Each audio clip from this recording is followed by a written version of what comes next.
Kagabi, narinig ko ang tawa ng mga bata sa labas. Pero sa bakuran ko, sa ilalim ng puno ng balete, dilim lang ang nandoon. Hangin ba yun? O may nagtatago? Kumusta sa lahat? Ngayong gabi, magkakasama tayo sa ilalim ng malabong ilaw, nakikinig sa kwentong magpapakabog sa puso mo. Isipin mo, nakatayo ka sa harap ng lumang bahay. Ang kahoy ay umuungol at katabi nito ay isang puno ng balete na may mga sangang parang payat na braso. Humihisik ang hangin. May dalang kakaibang bulong. Kakapasok ka ba? Kung gusto mo ng mga nakakakilabot na kwento, mag-like, mag-comment, at mag-subscribe sa channel. Tara na, simulan natin ang kwento ngayong gabi. Dumating ako sa nayon ng Quezon isang hapon. Habang papalis ang araw sa mga palayan, ang truck na may gamit namin ay umuga sa mapulang daan, puno ng alikabok. Ang bagong bahay, o mas tamang sabihin, ang lumang bahay na minana namin mula sa lola, ay nakatayo mag-isa sa dulo ng daan, sa ilalim ng isang higanting puno ng balete. Napakalaki ng puno. Ang mga sanga nito ay parang bubong na tumatakip sa langit. Ang mga baging na nakapulupot sa katawan nito ay parang tuyong ugat ng isang nilalang na natutulog ng mga siglo.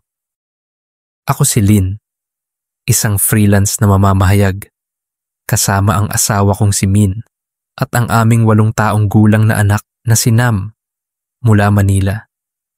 Gusto namin ng tahimik na buhay, malayo sa ingay ng lungsod, pero nang huminto ang truck sa harap ng bahay, may naramdaman akong kakaiba. Mabigat ang hangin, parang may nanonood mula sa malayo. Tumawa si Min. Sinabing masyado akong imahinasyon, pero si Nam, na pala kaibigan, ay tahimik na tahimik. Nakatago siya sa likod ko, nakatingin sa puno ng balete. Ang bahay ay gawa sa kahoy. Ang pintura ay natuklap na. Ang mga bintana ay umuungol kapag hinipan ng hangin. Sa loob, amoy ng bulok na kahoy at basang lupa ang sumalubong. Ang mga dingding ay may batik ng tubig. At sa kisame, may mga lumang bahay gagamba na puno ng alikabok. Pinilit kong maging positibo, na kailangan lang linisin para maging tahanan ito. Pero nang pumasok sa sala, natigilan ako. Sa pangunahing dingding, may nakasabit na lumang pintura ng puno ng balete, na may mga malabong tao sa paligid. May kakaiba sa larawan. Ang mga mukha ay hindi malinaw. Parang natutunaw sa dilim. Sa unang gabi, nakahiga ako sa lumang kama.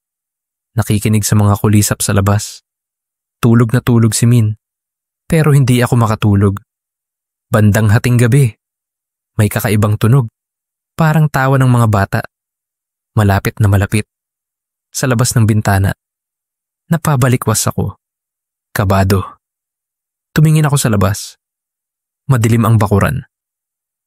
Tanging anino ng puno ng balete ang kita sa ilalim ng buwan. Walang tao. Sinabi ko sa sarili na hangin lang yon. Pero pagbalik ko sa kama, nakita ko si Nam na nakaupo sa sahig. Dilat ang mata. Nakatingin sa sulok ng kwarto. Mama, may nagsasalita sa akin. Bulong niya. Ang salita niya ay nagpanginig sa akin. Kinabukasan, nagpa siya akong lumabas para alamin ang tungkol sa nayon. Magiliw ang mga tao, pero may kakaiba sa tingin nila. Si Tita Lita, isang matandang kapitbahay, ay nagdala ng basket ng prutas. Ngumiti siya, pero nang tanungin ko tungkol sa puno ng balete, nawala ang ngiti niya. Huwag mong galawin ang punong iyon. Anak, sabi niya, mababa ang boses. May espiritu iyon. Sinubukan kong magtanong pa, pero umiling siya at umalis. Habang pauwi, napansin ko ang ilang tao na nagbubulungan ng dumaan ako. Tumigil sila nang tumingin ako sa kanila. Nang hapon, sinimulan ko ang paglilinis ng bahay. Sa isang sulok ng bodega, nakita ko ang isang lumang kahon ng kahoy. Kalawang na ang kandado. Sa loob, May mga lumang notebook. Ang sulat ay kupas, pero nababasa pa. Isang linya ang nakaagaw ng pansin ko. Ang puno ng dilim ay hindi natutulog. Nangangailangan ito ng sakripisyo. Kumalabog ang puso ko. Itinago ko ang notebook, balak basahin mamaya, pero nang magtakip silim, tumakbo si Nam papasok. Namutla. Mama, may nakita ako sa ilalim ng puno ng balete. Walang ulo sila. Niyakap ko siya. Pinakalmahan. Pero sa loob ko, may takot na nagsimulang sumibol. Hindi ako naniniwala sa multo. Pero ang nayong ito, ang bahay na ito, at ang puno ng balete ay nagpapaduda sa akin. Nagpasya akong alamin pa. Hindi lang dahil sa kuryosidad, kundi para sa kaligtasan ng pamilya ko. Pero nang gabing iyon, habang binabasa ko ang notebook sa ilalim ng lampara, may kumatok sa pinto. Hindi ordinaryong katok, kundi 3 mabagal na katok. Parang may nagbibilang. Hinawakan ko ang notebook. Hindi naglakas loob na buksan ang pinto. Tumigil ang katok. Pero pagkatapos, narinig ko ang mahinang yabag na umikot sa bakuran, patungo sa puno ng balete, nakaupo sa sala. Ang ilaw ng lampara ay kumikislap sa lumang notebook. At ramdam ko ang mabigat na katahimikan. Parang hinintay ng buong bahay ang isang bagay. Tumigil na ang mga yabag sa labas. Pero ang dilim sa bintana ay makapal. Tanging mga sanga ng balete ang gumagalaw sa ilalim ng buwan. Pinilit kong pakikalmahan. Sinasabi sa sarili na isa lang itong lumang bahay sa isang bagong nayon. Pero ang puso ko ay bumibilis. Parang may babala. Kinabukasan, sumilip ang araw sa mga siwang ng bintana, kaya medyo gumaan ang pakiramdam ko. Nagising si Min, humikab, at tinanong kung bakit mukha akong pagod. Ikinuwento ko ang katok kagabi at ang sinabi ni Nam tungkol sa mga aninong walang ulo. Pero tumawa lang siya, sinabing naapektuhan kami ni Nam ng madilim na aura ng bahay. Bawasan mo ang pagbabasa ng horror, ha? Sabi niya. At tumayo para magtimpla ng kape. Gusto kong makipagtalo. Pero nakita ko si Nam na naglalaro ng lumang laruan sa sulok. Kaya hinayaan ko na. Baka tama si Min. Masyado akong nag-iisip. Pero ang notebook ay hindi nawala sa isip ko. Pagkatapos ng almusal, dinala ko ito sa kusina. Maingat na binuklat ang mga pahina. Ang mga salita, nakupas na ang tinta, ay tungkol sa kasaysayan ng bahay. Ang nagsulat, malamang isang kamag-anak noong una, ay inilarawan ang puno ng balete bilang tagapagbantay ng nayon. Pero may kapalit. Bawat taon, kailangang mag-alay ng kaluluwa. Isang linya ang nagsabi, hindi dugo, kundi buhay. Nanginig ako. Sakripisyo. Sa panahong ito ayokong maniwala, pero naalala ko ang sinabi ni Tita Lita kahapon. Nagpa siya akong magsiyasat pa. Maliit ang nayon. Mga ilang dosenang bahay lang na may mga bubong na tisa sa paligid ng palayan. Dumaan ako sa tindahan ni Mang Tino, isang matandang mangumunguya ng betel nut na may ngiting walang mangipin. Magiliw niya akong binati, pero nang banggitin ko ang puno ng balete, nagbago ang tingin niya. Bagong dating ka. Huwag masyadong magtanong tungkol sa punong iyon. Sabi niya, pantay ang boses. Tahimik ang buhay dito dahil alam ng mga tao ang lugar nila. Sinubukan kong magtanong pa. Pero umiling siya at tumalikod. Parang may hinawakan akong bawal. Sa daan pa uwi, nakasalubong ko ang mga batang naglalaro malapit sa sapa. Tumatawa sila. Pero nang lumapit ako, tumahimik sila at tiningnan ako ng mausisa.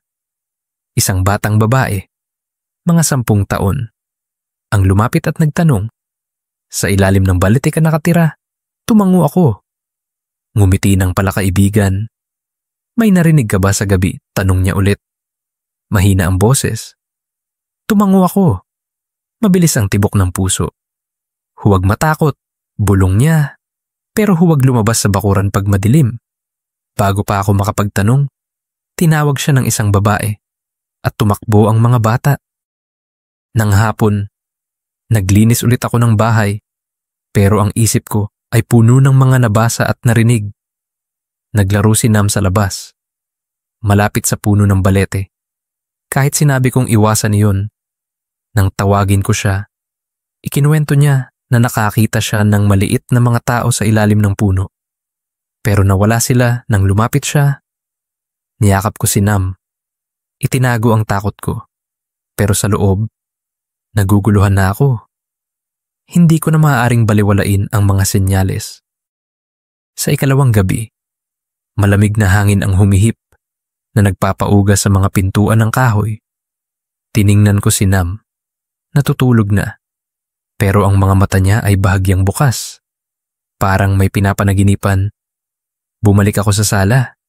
Binuksan ang notebook at nagpatuloy sa pagbabasa. Isang bahagi ang nagsabing, ang puno ng balete ay isang pinto patungo sa ibang lugar. Pero hindi ito ipinaliwanag. Binanggit lang ang mga ritual sa gabing walang buwan. Tumingin ako sa bintana at napansin kong walang buwan ang gabing ito. Biglang may malakas na tunog mula sa likod bakuran. Parang may nahulog na mabigat. Tumakbo ako sa pinto. Kabado. Pero ang anino lang ng puno ng balete ang nakita ko sa lupa. Walang tao. Babalik na sana ako nang narinig ko si Nam na sumigaw mula sa kwarto. Tumakbo ako at nakita ko siyang nakaupo sa kama. Yakap ang unan. Takot na takot. Mama, nasa ilalim ng sahig sila, iyak niya. Tiningnan ko ang sahig. Wala akong nakita kundi mga lumang tabla. Pero nang yumuko ako, narinig ko, mahina lang, ang mga bulong. Parang 12-dosenang maliliit na boses na magkakasama. Mula sa ilalim ng sahig, ang mga bulong mula sa ilalim ng sahig ay parang malamig na mga daliri na dumadausdos sa isip ko. Kaya't natigilan ako. Hindi makagalaw. Si Nam ay yakap-yakap pa rin ang unan. Dilat ang mga mata. Mabilis ang paghinga. Niyakap ko siya. Pinilit na panatilihin ang kalmado kong boses. Pero sa isip ko, 12 ng tanong ang umiikot. Ano ang mga boses na iyon? Saan nanggaling? At bakit naririnig ang mga iyon sa ilalim ng paa natin? Hinaplos ko ang buhok ni Nam. Bumulong na magiging okay ang lahat. Pero kahit ako ay hindi naniniwala sa sinabi ko. Dinala ko si Nam sa sala, pinaupo sa silya, at lumuhod ako sa sahig. Idinikit ang tainga sa mga tabla ng kahoy. Nandoon pa rin ang mga bulong, minsan malinaw, minsan malabo. Parang koro ng maliliit na espiritu. Walang salita pero puno ng pangamba. Tumayo ako. Mabilis ang tibok ng puso at nagpa siyang alamin kung ano ang nangyayari. Tulog na tulog pa rin si Min sa kwarto. Walang kamalay-malay. Ayokong gisingin siya. Ayokong sabihin niyang iniisip ko lang ito. Kinabukasan, dinala ko ang notebook sa labas. Umupo sa ilalim ng beranda, kung saan sumisilip pa rin ang araw sa mga dahon ng balete. Ang mga pahina ay dilaw na. Amoy amag ang umaalingasaw sa bawat pagbuklat. Isang bahagi ang nagsabing, ang puno ng balete ay hindi lang sagisag ng nayon, kundi puso ng isang sinaunang kasunduan. Ikinuwento ng nagsulat ang mga ritual tuwing gabi ng walang buwan, kung kailan nagtitipon ang nayon para mag-alay ng panalangin sa puno. Pero ano ang panalangin na yon? At bakit kailangang mag-alay ng kaluluwa ng lamig ako? Kahit tirik ang araw, nagpa siya akong magsiyasat pa sa nayon. Sa mapulang daan, nakasalubong ko ang isang matandang babae na naghahabi ng basket sa beranda. Malabo ang mga mata niya, pero matalim ang tingin, parang tumatagos sa akin. Binati ko siya, pinilit maging palakaibigan, at dahan-dahang binanggit ang puno ng balete. Tumigil siya sa paghahabi. Tiningnan ako ng matagal, at sinabing, may garalgal na boses, Neng, huwag masyadong maghukay. Ang punong iyon ang may hawak ng sikreto ng nayon. Kung sisirain mo, Gigisingin mo ang hindi dapat gisingin. Sinubukan kong magtanong pa, pero umiling siya at nagpatuloy sa trabaho. Parang wala ako roon. Tanghali noon, bumalik ako sa bahay. Magulo ang isip. Si Nam ay gumuhit ng kung ano sa lumang papel. Mga linyang nagpapakita ng puno ng balete at ilang maliliit na aninong walang ulo. Natigilan ako. Tinanong ko kung ano ang nakita niya. Tumingala si Nam. Inosente ang boses. Sabi nila, huwag ko sabihin sa'yo. Pero malungkot sila. Gusto nilang tulungan mo sila. Ang salita niya ay parang kutsilyong tumusok sa puso ko. Sino ang sila? At bakit si Nam ang pinili para magpadala ng mensahe? Sa paglubog ng araw, nagpasya akong tuklasin ang paligid ng puno ng balete. Ang mga ugat nito ay umuusbong mula sa lupa. Parang mga tunel na natural, na parang hinintay akong pumasok. Sumunod ako sa isang maliit na daan, patungo sa likuran, kung saan may bakanting lupa na napalilibutan ng mga batong nakahanay na bilog. Sa gitna, may lumubog na bahagi ng lupa, parang hinukay at tinabunan ulit. Amoy ng basang lupa ang umalingasaw. May halong kakaibang amoy, parang abo ng nasunog. Lumuhod ako. Hinipuan ng lupa at malamig na malamig ang naramdaman ko sa mga daliri. Kagabi, hindi ako makatulog. Ang bahay ay parang buhay na buhay. Kapag nawala ang buwan, tumahimik ang mga kulisap sa labas at napalitan ito ng kakaibang tunog. Parang batong gumugulong ng mahina o buntong hininga mula sa loob ng bahay. Tiningnan ko si Nam. Natutulog na. Pero mahigpit ang hawak niya sa isang pirasong papel. Dahan-dahan ko itong binuksan at nakita ko ang isang linyang hindi gawa ni Nam. Huwag kang maniwala sa kanila. Natigilan ako. Sino ang sumulat nito? At sino ang kanila? Nang bumalik ako sa sala, may narinig akong tunog. Hindi mula sa labas, kundi mula sa atik. Parang may hinila na mabigat sa sahig na kahoy. Kinuha ko ang lampara, umakyat sa makitid na hagdan. Bawat hakbang ay umuungol ang sahig. Madilim ang atik, puno ng alikabok at amoy ng bulok na kahoy. Itinaas ko ang lampara at ang ilaw ay tumama sa isang sulok kung saan may lumang baul, sira na ang kandado. Sa tabi nito, may maliit na aninong walang ulo, nakatayo ng tahimik. Sumigaw ako. Nabitawan ng lampara at nilamon ng dilim ang lahat. Ang lampara ay gumulong sa sahig ng atik. Nawala ang ilaw at iniwan akong nalunod sa makapal na dilim. Ang tibok ng puso ko ay humagibgib, pero ramdam ko pa rin ang presensya ng isang bagay sa sulok. Ang aninong walang ulo o kung ano man iyon ay nawala.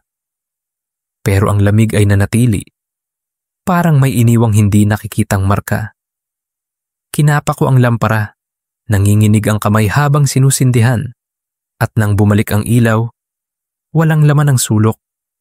Tanging ang lumang baul, bahagyang bukas ang takip na parang hinintay akong buksan. Huminga ako ng malalim, lumapit at pinilit na manatiling kalmado. Umuungol ang takip ng baul ng itaas ko at nakita ko ang mga lumang papel, punit-punit na tela, at isang manikang gawa sa dayami na may mga matang iginuhit ng itim na tinta. Nakatingin sa akin. Sa ilalim ng manika ay isang lumang litrato, kupas na nagpapakita ng grupo ng tao sa ilalim ng puno ng balete. Nakasuot sila ng tradisyonal na damit.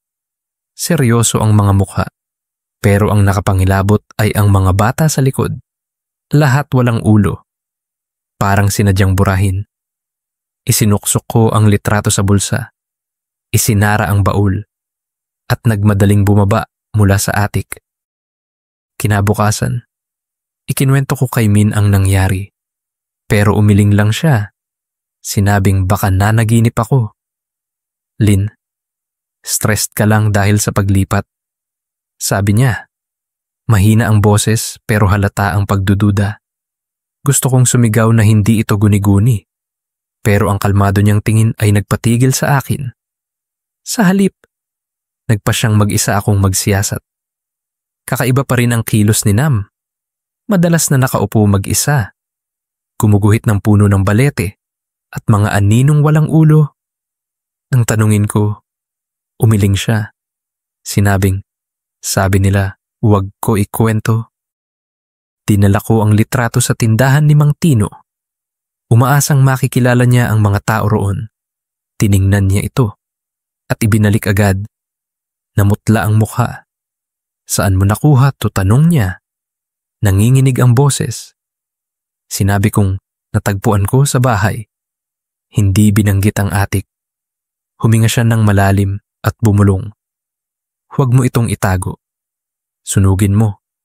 Bago pa magdala ng gulo. Pinilit ko siyang magsalita pa. Pero umiling siya. Isinara ang tindahan at iniwan akong nakatulala sa daan. Sa daan pa uwi, dumaan ako sa bakanting lupa sa likod ng puno ng balete. Nandoon pa rin ang mga batong bilog. Pero ngayon, napansin ko ang mga tuyong sanga na nakaayos na parang bituin sa gitna ng lububog na lupa. Sino ang gumawa nito? At bakit kinunan ko ito ng litrato sa phone ko? Ramdam ko na parang nilabag ko ang isang bawal na lugar. Pagbalik sa bahay, nakita ko si Tita Lita sa harap ng gate. May dalang gulay, pero malamig ang tingin niya. Saan ka galing? At ang tagal mo, tanong niya. Parang sinusuri ako. Ngumiti ako ng pilit. Sinabing naglakad-lakad lang. Pero hindi siya tumigil sa pagtitig hanggang makapasok ako. Nang hapon, binuksan ko ulit ang notebook. Hinintay ang sagot tungkol sa ritual. Isang bahagi ang nagsabing ang mga batang pinili bilang sakripisyo ay hindi pinapatay, kundi dinadala sa pinto sa ilalim ng puno ng balete, kung saan nabubuhay sila magpakailanman kasama ang puno. Nanginig ako. Naisip si Nam. Baka nga ang mga espiritong iyon ang gustong makipag-usap sa anak ko. Nagpa siyang maghalongkat pa sa bahay. At sa sulok ng kabinet sa kusina, nakita ko ang isang maliit na susi. Kalawang na hindi malinaw kung para saan. Itinago ko ito. Balak hanapin ang kandado nito. Kagabi, muling bumalot ang kakaibang katahimikan sa bahay. Nakahiga ako katabi ni Nam, nakikinig sa bawat tunog. Bandang hating gabi, may mahinang ugong, parang hangin na dumadaan sa siwang, kahit sarado ang mga bintana. Bumangon ako, hawak ang flashlight at nag-inspeksyon. Pagdaan ko sa sala, napansin kong bahagyang bukas ang pinto, kahit sigurado akong nilak ko iyon. Kumalabog ang puso ko, pero lumabas ako sa bakuran. Itinapat ang flashlight sa puno ng balete. Sa ilalim ng puno, may maliit na aninong walang ulo. Nakatayo. Hawak ang tuyong sanga. Natigilan ako. Hindi makahinga. Hanggang nawala ang anino sa dilim. Bumalik ako sa loob. Nilak ang pinto. Tiningnan si Nam. Natutulog pa rin. Pero sa mesa sa tabi ng kama ay may papel. May nakasulat mali ang dinaanan mo. Hinawakan ko ang papel. Ramdam ko na parang binabantayan ng buong na yun ang bawat hakbang ko. Hindi ko alam kung ano ang hinintay ko. Pero hindi ako makakapigil. Hindi dahil sa kuryosidad, kundi dahil ramdam ko na kung hindi ko ito lilinawin, hindi magiging ligtas ang pamilya ko. Ang pirasong papel na may nakasulat na mali ang dinaanan mo ay gusot na hawak ko. Parang malamig na babala mula sa isang hindi nakikitang nilalang. Tiniklop ko ito. Itinago sa bulsa. Pero ang pakiramdam na binabantayan ay hindi nawala. Ang bahay, na may mga batikang dingding at amoy ng bulok na kahoy, ay parang lumiit. Gustong pigain ako. Tiningnan ko ulit ang pinto. Sinigurong nakalak. At umupo sa mesa. Binuksan ang notebook. Ang mga linyang hindi pantay ay nagkwento ng huling ritual. Nang ang nayon ay nawalan ng liwanag dahil hindi sapat ang handog sa puno ng balete. Ano ang resulta? Hindi isinulat, pero ang salitang nilamon ng dilim ay nagpanginig sa akin. Kinabukasan, Nagpa siyang hanapin ang kandado ng kalawang na susi mula sa kusina. Hinintay ko ang bawat drawer na puno ng alikabok, mga sulok sa ilalim ng kama. Sa wakas, sa bodega, nakita ko ang isang maluwag na tabla sa sahig. Nang itaas ko, lumitaw ang isang maliit na kahon ng bakal. Ang kandado ay akma sa susi ko. Nanginginig ang kamay ko nang buksan ko at nakita ko ang isang bungkus ng lumang liham, nakatali ng lubid na bulok. Ang mga liham na may nanginginig na sulat ay nagkwento ng mga pamilyang nanirahan sa bahay na ito. Lahat umalis o nawala. Pagkatapos mahawakan ang sikreto ng puno ng balete, isang liham ang nakaagaw ng pansin ko. Ang nagsulat, isang babaeng nagngangalang Rosa, ay nagkwento na ang anak niyang lalaki, kasing edad ni Nam, ay nagsimulang makipag-usap sa puno bago nawala. Nakita niya ang mga guhit na katulad ng kay Nam, puno ng balete, mga aninong walang ulo. Isinulat ni Rosa, hindi sila demonyo. Sila ay mga espiritong nakakulong, gustong palayain. Kumalabog ang puso ko. Tiningnan ko ang bintana. Nakita ko si Nam na naglalaro sa labas, malapit sa puno ng balete. Tumakbo ako, hinila siya papasok. Gulat ang boses. Huwag kang lalapit doon, makinig ka kay Mama. Tiningnan ako ni Nam, bilugan ang mga mata at bumulong. Pero kailangan nila ako. Mama, sabi nila. Ako lang ang nakakarinig. Ang salita niya ay parang kutsilyo. Niyakap ko si Nam, pinilit na maging kalmado. Pero sa loob, alam ko na hindi ko na maaring baliwalain. Kailangang harapin ko ang katotohanan, gaano man ito katakot. Nang hapon, bumalik ako sa bakanting lupa sa likod ng puno ng balete. Dala ang phone para kumuha ng litrato. Nandoon pa rin ang mga sangang nakaayos na bituin. Pero ngayon, napansin ko ang maliliit na bakas ng paa sa lupa. Parang sa bata, umuusad ang mga ito mula sa bilog na bato patungo sa makapal na mga halaman. Sumunod ako, kabado, at nakita ko ang isang makitid na daan. Halos natakpan ng mga baging. Ang daan ay humantong sa isang maliit na hukay na puno ng maliliit na puting buto. Halo sa lupa. Umurong ako. Nahirapan huminga. Ano ito?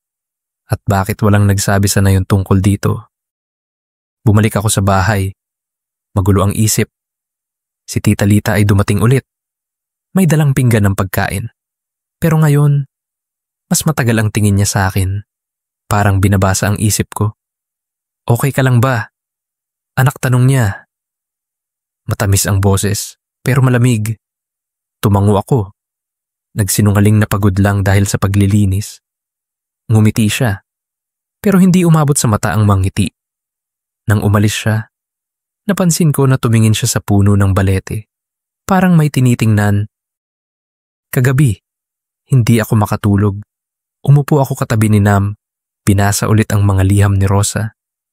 Isang huling liham ang nagsabing, ang puno ng balete ay hindi kaaway. Ang kaaway ay ang mga nagpapanatili rito. Nanginig ako. Naisip ang mga taga na yun, si Mang Tino, si Tita Lita. Ang mga tingin nila, may itinago ba sila? At nasasangkot na ba si Nam sa isang bagay na hindi ko kayang protektahan? Bandang hating gabi, may tunog mula sa harap. Hindi katok, kundi parang may kumakamot sa kahoy. Kinuha ko ang flashlight. Lumabas. Pero walang tao sa bakuran. Sa ilalim ng puno ng balete, may bagong bilog. Iginuhit ng puting abo at may manikang dayami sa gitna. Natigilan ako. Kamukha ito ng manika sa atik. Pero ang mga matang tinta ay basa. Parang umiiyak. Bumalik ako sa loob, nilak ang pinto. Pero nang tiningnan ko si Nam, wala siya sa kama. May papel sa unan na may nakasulat. Hinintay nila ako. Ang papel sa unan ni Nam na may nakasulat na hinintay nila ako ay nagpabigla sa akin. Parang nagyelo ako. Hinawakan ko ito ng mahigpit. Hinintay ko ang bawat sulok ng kwarto. Mabilis ang tibok ng puso. Wala si Nam sa kama. Sarado ang bintana, pero malamig na malamig ang hangin. Parang may umalis lang. Sumigaw ako ng pangalan niya. Tumakbo sa pasilyo. Tiningnan ang bawat sulok ng bahay. Ang tawag ko ay umaling-aungaw sa katahimikan. Tanging ungol ng kahoy ang sumagot. Sa wakas, nakita ko si Nam sa pintuan sa likod. Malalim ang tingin. Hawak ang tuyong sanga na katulad ng nakita ko sa puno ng balete. Nam, anong ginagawa mo rito? Tanong ko. Nanginginig ang boses. Tiningnan niya ako. Pantay ang boses. Tinawag nila ako. Mama. Sabi nila, kailangan kong pumunta. Hinila ko si Nam sa loob. Nilak ang pinto at niyakap siya ng mahigpit. Hindi siya lumaban, pero ang tingin niya ay malayo. Parang hindi na siya ganap na nandito. Tininingnan ko ang buong katawan niya. Walang sugat, pero mabigat ang pakiramdam ko. Ano ang nangyayari kay Nam? At sino ang sila? Dinala ko si Nam sa kama. Umupo ako sa tabi, hindi makatulog. Ang mga liham ni Rosa, ang notebook, at ang mga aninong walang ulo ay hindi nawala sa isip ko. Alam ko kailangang kumilos ako, pero hindi ko alam kung saan sisimulan. Kinabukasan, nagpa siyang harapin si Tita Lita. May alam siya. Sigurado ako. Pinuntahan ko ang bahay niya. Isang maliit na bahay na may bubong na tisa malapit sa palayan. Nakaupo siya sa beranda, naglilinis ng gulay. Pero nang makita ako, tumigil siya. Sinusuri ang tingin. Diretso akong nagtanong tungkol sa puno ng balete, sa mga ritual, at sa mga nakita ni Nam. Tumahimik siya saglit at bumuntong hininga anak. May mga bagay na hindi dapat malaman. Pinoprotektahan kami ng puno ng balete, pero nangangailangan ito ng katapatan. Huwag kang lalaban. Pinilit ko siyang magsalita pa, pero umiling siya. Sinabing, umuwi ako at bantayan ng anak ko. Sa daan pa uwi, ramdam ko na parang binabantayan ako noon ng buong nayon. Mga tingin mula sa bintana, mga bulong na tumigil nang dumaan ako. Huminto ako sa tindahan ni Mang Tino, pero wala siya roon.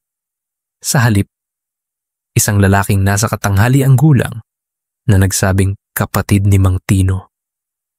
Ang nakita ko at may pag-iingat ang tingin niya. Nang tanungin ko tungkol sa puno ng balete, ngumiti siya ng pilit bagong dating ka. Huwag maniwala sa mga kwentong multo.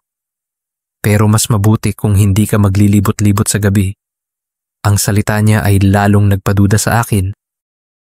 Nang hapon, bumalik ako sa makitid na daan sa likod ng puno ng balete, kung saan naroon ang hukay na may mga buto. Dala ko ang isang maliit na pala. Determinadong maghukay pa. Mabigat at basa ang lupa. Pero pagkaraan ng ilang minuto, nakita ko ang iba pang mga buto. Kasama ang isang kwintas na gawa sa kahoy na may ukit ng puno ng balete. Kumalabog ang puso ko. Ito ba ang ebidensya ng mga ritual ng sakripisyo? Binalot ko ang kwintas sa panyo, balak iuwi. Pero ang tunog sa likod ko ay nagpagulat sa akin. Lumingon ako. Nakita ko ang batang babae mula sa sapa. Nakatingin mula sa malayo. Hindi mo dapat ginagawa yan, sabi niya. At tumakbo. Pag-uwi, itinago ko ang kwintas sa kahon ng bakal, kasama ang mga liham. Nagguhit si Nam. Pero ngayon, ang larawan niya ay hindi lang puno ng balete at mga aninong walang ulo, kundi may bilog na may kakaibang mga simbolo. Tinanong ko siya tungkol dito, pero umiling siya. Sinabing iginuhit nila ito sa isip ko. Nanginig ako. Ramdam ko na parang hinintay si Nam sa isang bagay na hindi ko makontrol. Kagabi, narinig ko ulit ang kamot sa pinto. Pero ngayon, mula sa attic, kinuha ko ang flashlight. Umakyat, mabilis ang tibok ng puso. Puno pa rin ng alikabok ang attic, pero ang baul ay bukas na bukas. At sa loob, may puting tela, basa ng pulang likido. Umurong ako. Nahirapan huminga. Hindi ito dugo, sinabi ko sa sarili. Pero ang amoy ng metal ay nagsabi ng iba. Nang lumingon ako, isang maliit na aninong walang ulo ang nakatayo sa pinto ng atik. Humarang sa akin. Sumigaw ako, pero nawala ito. Iniwan ng tawa na umaling aungaw. Tumakbo ako pababa. Tiningnan si Nam. Natutulog pa rin. Pero sa unan ay may bagong papel. Makikita mo ang katotohanan. Pero huli na. Hinawakan ko ang papel. Determinadong alamin ang katotohanan bago mawala ang lahat sa kamay ko. Hindi ko hihintayin na madamay si Nam sa nakakakilabot na sikretong ito. Ang papel na may nakasulat na, makikita mo ang katotohanan. Pero huli na, ay parang sumpa na kumapit sa akin. Kaya't hindi ko maialis ang tingin kay Nam. Kahit saglit, umupo ako sa tabi niya. Ang ilaw ng flashlight ay tumatama sa mga guhit niya na may kakaibang mga simbolo at bilog na katulad ng nakita ko sa bakuran. Natutulog si Nam, pero ang kilay niya ay bahagyang kunot. Parang may pinapangarap na nakakabagabag. Hinaplos ko ang pisngi niya. Mabigat ang pakiramdam ko. Alam ko na hinintay ko ang oras, pero hindi ko alam kung ano ang kalaban. Ang puno ng balete, ang mga espiritu, o ang mga taga-nayon mismo. Kinabukasan, nagpa siyang hanapin ng batang babae sa sapa, ang nagbabala sa akin sa bakanting lupa. Kailangan ko ng sagot, at ang mga bata ay madalas nagsasabi ng totoo kaysa sa matatanda. Lumabas ako ng bahay. Dala ang lumang litrato mula sa atik at ang kwintas na gawa sa kahoy na may ukit ng puno ng balete. Ang mapulang daan ay humantong sa palayan, kung saan madalas naglalaro ang mga bata. Swerte ko. Nakita ko ang batang babae, si Ana, gaya ng narinig ko mula sa ibang bata, na nakaupo sa bato, naghahagis ng maliit na bato sa tubig. Nang makita niya ako, tatakbo sana siya, pero tinawag ko Ana. Hindi kita sasaktan. Gusto ko lang tumulong. Tumigil si Ana. Tiningnan ako na may halong takot at kuryosidad. Umupo ako sa tabi niya. Inilabas ang litrato. At tinanong, kikilalanin mo ba ang mga ito? Sumulyap siya, pero umiwas. Pero napansin ko ang nanginginig niyang kamay. Huwag mo akong tanungin, bulong niya. Malalaman nila. Pinakalmahan ko ang boses ko. Tinanong ulit tungkol sa puno ng balete at mga ritual. Pagkatapos ng katahimikan, mahina siyang nagsalita. Ginagawa nila yung bawat taon. Kapag walang buwan, may dindala sila sa puno ng balete. Narinig ko kay Lola, pero sinabi niyang huwag magsabi. Nanginig ako. Tinanong, sino ang sila? Tiningnan ako ni Ana. Takot ang mata. Lahat. Ang buong nayon. Pag-uwi, ang salita ni Ana ay parang bagyo sa isip ko. Ang buong nayon, kasama ba si Mang Tino, si Tita Lita, at ang mga magiliw na kapitbahay? Tiningnan ko si Nam, naglalaro sa kwarto. Pero malayo pa rin ang tingin niya. Inilabas ko ang kwintas na gawa sa kahoy. Inilagay sa mesa. Ikinumpara sa guhit ni Nam. Ang mga simbolo sa kwintas ay katulad ng mga guhit niya. Nanlamig ako. Si Nam ay hinintay sa isang bagay at hindi ko ito mapapansin. Nang hapon, bumalik ako sa atik, umaasang makakahanap ng iba pang clue. Bukas pa rin ang baul. Ang telang basa ng pula ay tuyo na. Nagpapakita ng mga batik na parang dugo. Hinintay ko. Nakita ko ang isang maliit na aklat. Ang balat ay punit na may mga pahinang may sulat ng kakaibang wika. Kasama ang mga guhit ng puno ng balete at mga bilog na simbolo. Isang pahina ang nagsabing, ang pinto ay bubukas lamang kapag ang kaluluwa ng bata ay inialay. Pinapanatili nila ang puno na buhay at ang puno ay nagpapanatili sa nayon. Nanginig ako. Naisip si Nam, siya ba ang hinintay? Kagabi, narinig ko ang mga yabag, hindi mula sa atik, kundi mula sa ilalim ng sahig. Parang may naglalakad sa isang lihim na espasyo. Lumuhod ako.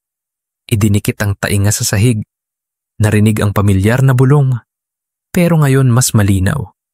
Parang mga boses ng bata na humihingi. Tulungan mo kami. Nagulat ako. Umurong. Mabilis ang tibok ng puso. Kinuha ko ang pala. Nagpa siyang itaas ang maluwag na tabla sa bodega. Sa ilalim ay isang makitid na daan patungo sa madilim na espasyo. Hawak ang flashlight. Bumaba ako. Nahirapan huminga. Ang daan ay humantong sa isang maliit na silong. Ang dingding ay basang lupa. Amoy ng abo at lupa ang sumalubong. Sa gitna ng silong ay isang altar na gawa sa bato na may ukit ng puno ng balete na may mga maliliit na buto sa paligid. Sa altar, isa pang manikang dayami. Ang mga matang tinta ay basa, parang umiiyak. Umurong ako, pero ang tunog sa likod ko ay nagpalingon sa akin. Si Tita Lita ay nakatayo roon. Hawak ang kandila. Malamig ang tingin. Masyado kang lumayo. Lin, sabi niya. Ang boses ay parang hatol. Tatakbo sana ako, pero sumara ang pinto ng silong at nilamon ako ng dilim. Ang dilim sa silong ay lumunok ng lahat. Tanging ang kandilang kumikislap sa kamay ni Tita Lita ang nagbigay liwanag sa mukha niya. Malamig at matalim na parang estatwa ng bato. Umurong ako. Nadikit ang likod sa basang dingding. Mabilis ang paghinga. Ano ang gusto mo, tanong ko? Pinilit na hindi manginig ang boses. Lumapit si Tita Lita. Hindi inaalis ang tingin sa akin. Ang boses ay mababa na parang bulong mula sa ibang mundo. Masyado kang nakakita, Lin. Pero hindi mo naiintindihan. Ang puno ng balete ay hindi kaaway. Ito ang dugo at laman ng nayon natin. Umiling ako. Mabilis ang tibok ng puso. Ang mga bata. Ang mga espiritu. Ano ang alam mo tungkol sa kanila? Tumigil si Tita Lita. Ang ilaw ng kandila ay nagpapagalaw sa anino niya sa dingding. Parang buhay na nilalang. Sila ang bayad, sabi niya. Pantay ang boses. Mula pa noong mga siglo, pinoprotektahan kami ng puno ng balete. Mula sa gutom, sakit, at mas masamang bagay. Pero nangangailangan ito ng sakripisyo. Ang mga kaluluwa ng bata ang nagpapanatili rito at nabubuhay kami dahil dito. Nanlamig ang dugo ko. Sakripisyo. Pinag-uusapan mo ang pagpatay sa mga bata. Ngumiti si Tita Lita. Isang ngiting walang init. Hindi pagpatay. Dinadala sila sa pinto. Nabubuhay magpakailanman sa puno. Ito ay karangalan. Gusto kong sumigaw, pero naipit ang boses ko. Karangalan. Ang mga buto sa hukay. Ang mga aninong walang ulo. Ang mga bulong na humihingi ng tulong. Karangalan ang lahat ng iyon. Tumingin ako sa paligid. Hinintay ang daan palabas. Pero sarado na ang pinto ng silong. Sinam. Bulong ko. Naisip ang anak ko. Ano ang gusto ninyo sa anak ko? Inilayo ni Tita Lita ang ulo. Parang nagtaka sa tanong ko. Espesyal ang batang iyon. Naririnig niya ang mga espiritu. Pinili siya ng puno ng balete. Ang salita niya ay parang kutsilyo. Sumugod ako. Gustong itulak siya. Pero mas mabilis siya. Hinintay niya ang kamay ko. Nahulog ang kandila. Sumiklab ang apoy sa sahig. Nagbigay liwanag sa silong. Nakita ko ang mga simbolong nakaukit sa dingding. Katulad ng mga guhit ni Nam. Kinuha ni Tita Lita ang kandila. Walang kaba ang tingin. Huwag kang lumaban. Lin, kung tatanggi ka, ang buong nayon ang magbabayad. At mawawala sa iyo si Nam magpakailanman. Umurong ako. Mabilis ang tibok ng puso. Hindi ako naniniwala sa kanya, pero hindi ko alam ang gagawin. Biglang may tunog mula sa pinto ng silong. Parang may humampas ng malakas. Lumingon si Tita Lita. At sinamantala ko. Itinulak ko siya sa sahig. Tumakbo ako sa pinto. Hinintay ko ng malakas. Sumigaw. May tao ba? Buksan ang pinto. Bumukas ang pinto. At nadapa ako palabas. Ang mahinang ilaw mula sa bahay ay sumalubong. Si Min ay nakatayo roon, namutla. Hawak ang isang kahoy. Lin, anong ginagawa mo rito? Tanong niya. Gulat ang boses. Hinila ko siya sa loob. Nilock ang pinto ng silong. Ikinwento ang lahat. Si Tita Lita, ang ritual, at si Nam. Tiningnan ako ni Min, kalahating paniniwala. Pero nang ituro ko si Nam na nakatayo sa sulok, hawak ang tuyong sanga, tumahimik siya. Tumingala si Nam. Pantay ang boses, Mama. Sabi nila, kailangan ko nang pumunta. Niyakap ko siya. Umagos ang luha. Hindi ka pupunta kahit saan. Humarap ako kay Min. Humingi, kailangan nating umalis. Ngayong gabi. Tumango si Min. Pero nang lalabas kami, may kumatok. 3 mabagal na katok, tulad ng unang gabi. Natigilan ako, tiningnan ang bintana. Sa ilalim ng puno ng balete, 12 ng aninong walang ulo. Hawak ang tuyong sanga. Hinila ko si Min at Nam pabalik. Mabilis ang tibok ng puso. Hindi tayo palalabasin. Bulong ko. Hinawakan ni Min ang kamay ko. Matatag ang boses. Makakahanap tayo ng paraan. Tumakbo kami sa itaas. Nilock ang pinto ng kwarto. Pero ang katok ay nagpatuloy. Ngayon mula sa mga bintana, dingding, sahig. Niyakap ko si Nam. Binasa ulit ang liham ni Rosa. Hinintay ang clue. Isang huling linya ang nakaagaw ng pansin ko. Ang pinto ay maisasara. Pero sa kalooban lamang ng isang kaluluwang kusang loob. Nanginig ako. Kailangan ko bang isakripisyo ang sarili ko para iligtas si Nam? Kagabi, bumalik ang mga bulong mula sa sahig. Pero ngayon, hindi sila humihingi. Nagbabala sila. Nandito na sila. Tiningnan ko ang bintana. Nakita ko ang mga sulo mula sa malayo. Ang mga taga na yun, hawak ang sulo. Papunta sa bahay. Si Tita Lita ang nanguna. Malamig ang tingin. Hinawakan ko ang kamay ni Nam. Determinadong protektahan siya. Kahit magbayad ng anumang halaga, ang mga sulo mula sa mga taga na yun ay kumikislap sa labas. Parang mga higanting alitaptap na papalapit para lamunin ang bahay. Mahigpit kong niyakap si Nam. Ramdam ko ang nanginginig niyang paghinga sa dibdib ko. Si Min ay nakatayo malapit sa bintana. Hawak ang kahoy.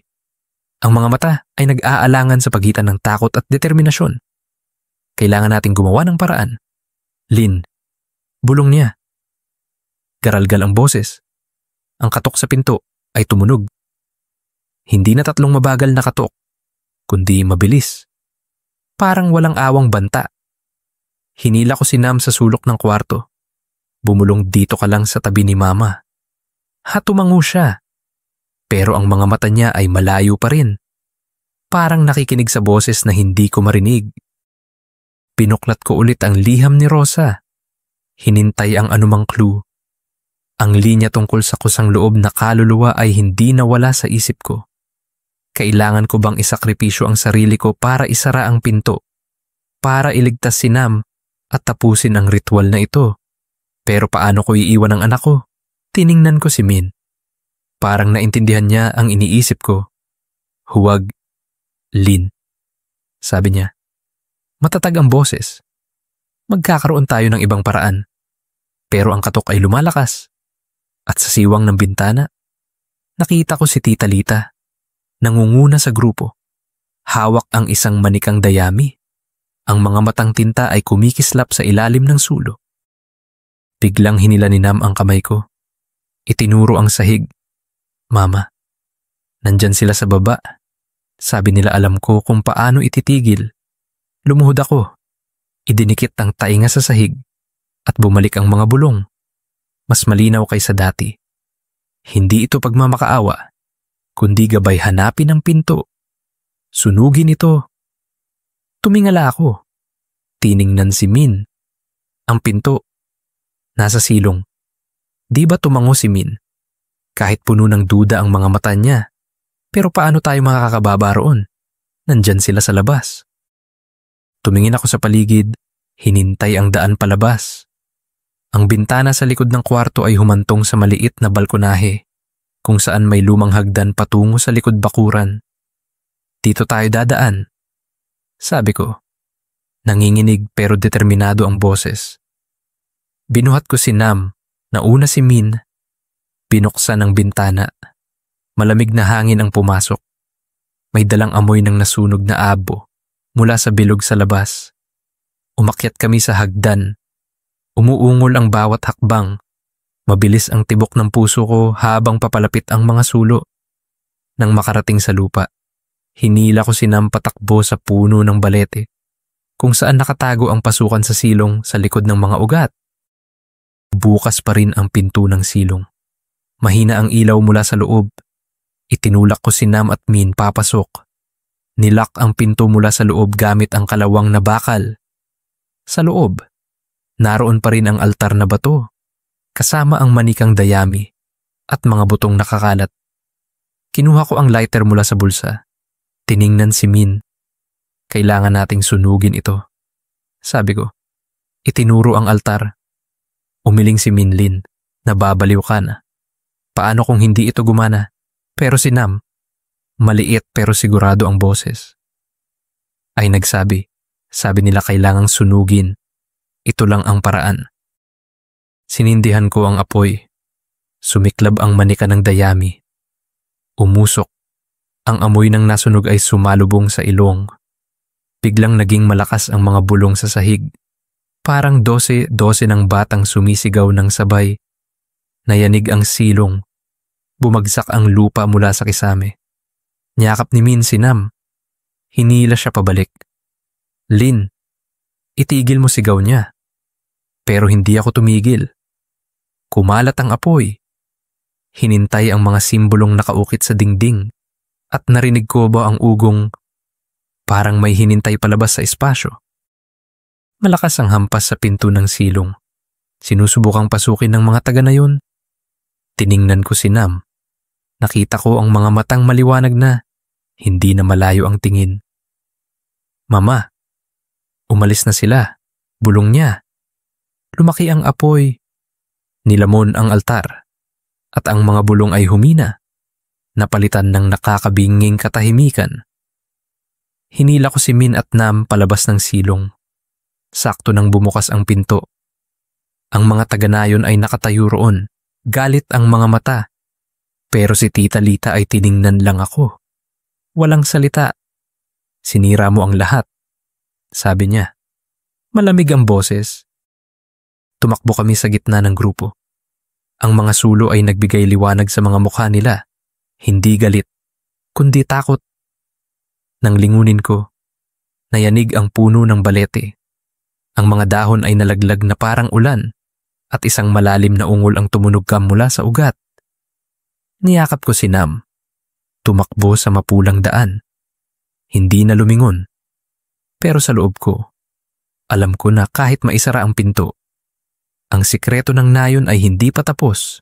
Ang mga paa ko ay tumatama sa mapulang daan. Ang hininga ko ay mabilis na nahalo sa kaluskos ng tuyong dahon. Sa ilalim, mahigpit na kumapit si Nam sa kamay ko. Ang maliliit niyang paa ay pinipilit sumabay, habang si Min ay tumatakbo sa unahan. Hawak pa rin ang kahoy na parang huling proteksyon. Ang mga sulo ng mga taga na yun ay humina sa likod. Pero ang malalim na ungol mula sa puno ng balete ay umalingaw-ngaw. Parang sumpa na humahabol sa amin. Hindi ako naglakas loob na lumingon. Natatakot na kapag lumingon, makikita ko ang mga aninong walang ulo o mas masahol. Ang buong na yun na humahabol. Tumakbo kami sa palayan, kung saan ang mahinang buwan ay nagbibigay liwanag sa mga palay na gumagalaw. Huminto ako. Humihingal. Tiningnan si Nam. Sumandal siya sa akin. Namutla ang muka. Pero ang mga mata niya ay hindi na malayo ang tingin. Mama, umalis na sila. Bulong ni Nam. Maliit, pero sigurado ang boses. Niyakap ko siya. Umagos ang luha. Pero sa loob, hindi pa rin ako makapaniwala na tapos na ang lahat. Lumuhod si Min. Inilagay ang kamay sa balikat ko. Kailangan nating magpatuloy. Lin, lumabas sa nayon na to. Tumango ako. Alam ko na ang pagstay ay hindi na option. Naglakad kami sa palayan, patungo sa pangunahing daan, patungo sa highway. Kakaibang tahimik ang nayon. Walang tunog ng kulisap. Walang hangin. Tanging nakakabinging katahimikan. Parang may hinintay ang espasyo. Nang makarating sa simula ng nayon, nakita ko ang isang anino sa ilalim ng mahinang ilaw ng poste. Si Ana, ang batang babae sa sapa. Tiningnan niya kami. Malungkot pero hindi natatakot ang mga mata. Nagawa mo na, sabi ni Ana. Mahina ang boses, pero hindi nila mapapatawad. Bago pa ako makapagtanong, umikot siya. Nawala sa dilim. Nakahanap kami ng lumang truck mula sa isang dumadaan na pumayag na isakay kami sa pinakamalapit na bayan. Nakaupo sa likod ng truck. Niyakap ko si Nam. Tiningnan ang nayon na unti-unting nawala. Nandyan pa rin ang puno ng balete, isang higanteng anino sa langit, pero hindi na ito nayanig. Kinuha ko ang lumang litrato mula sa bulsa. Balak itapon, pero pinigilan ako ni Nam. Huwag, Mama, sabi niya. Gusto nila na itago mo para hindi makalimutan. Nanginig ako. Itinago ang litrato. Hindi nagtanong kung sino ang sila. Sa bayan, nagpahinga kami sa maliit na inn. Tumawag si Min sa mga kaibigan sa Manila. Inayos ang pagbalik namin sa lungsod. Pero kagabi, hindi ako makatulog. Umupo ako sa bintana. Tiningnan ang madilim na daan. Ramdam ko na parang sumunod ang dilim ng nayon. Natutulog si Nam sa kama, pero mahigpit ang hawak niya sa tuyong sanga. Ang sanga mula sa puno ng balete. Dahan-dahan ko itong kinuha. Balak itapon, pero nang hawakan ko, narinig ko ang mahinang bulong salamat. Nagulat ako. Nabitawan ang sanga at nawala ang bulong. Kinabukasan, tiningnan ko ang balita sa phone. Umaasang malalaman ang tungkol sa nayon.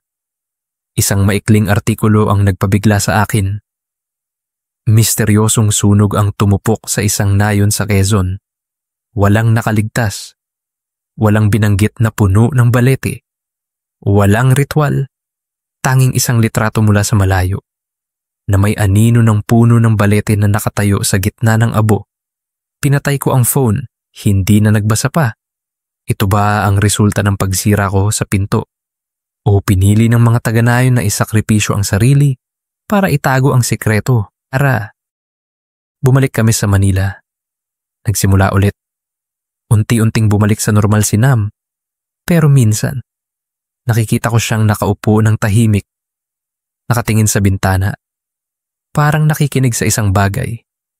Hindi ko tinanong. Natatakot na ang sagot ay ibabalik kami sa dilim.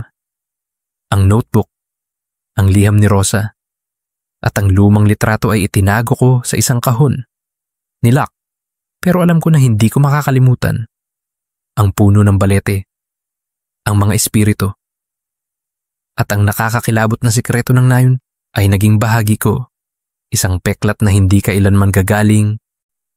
Ikinuwento ko ito hindi para takutin ka, kundi para paalalahanan na minsan, ang pinakatahimik na lugar ay nagtatago ng pinakamadilim na sikreto. Ang nayon ng Quezon ay abo na ngayon, pero nakatayo pa rin ang puno ng balete, tahimik, naghihintay. Kaya mo bang dumaan sa anino nito? Salamat sa pakikinig sa kwento ngayong gabi. Mag-like, mag-comment, at mag-subscribe sa channel para sa iba pang nakakakilabot na kwento. Magandang gabi. Pero tandaan, huwag lumabas sa bakuran kapag madilim.